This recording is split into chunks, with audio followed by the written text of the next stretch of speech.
Hello everyone, today we are going to learn basic Photoshop tutorials how to mock up image.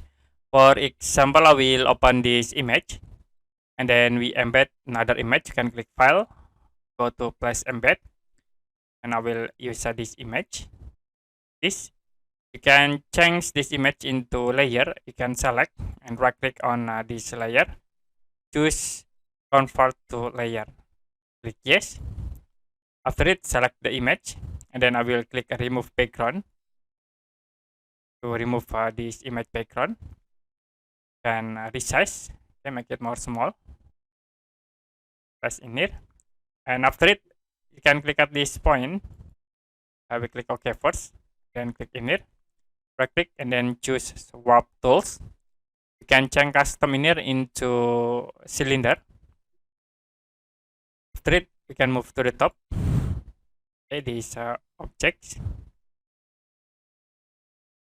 and then you can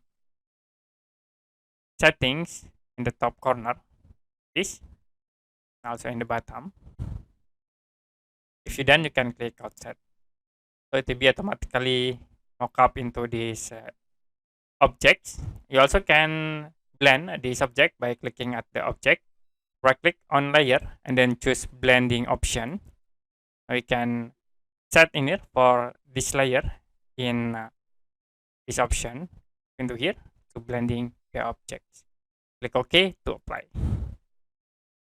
Okay, that's it for basic Photoshop tutorials how to mock up image.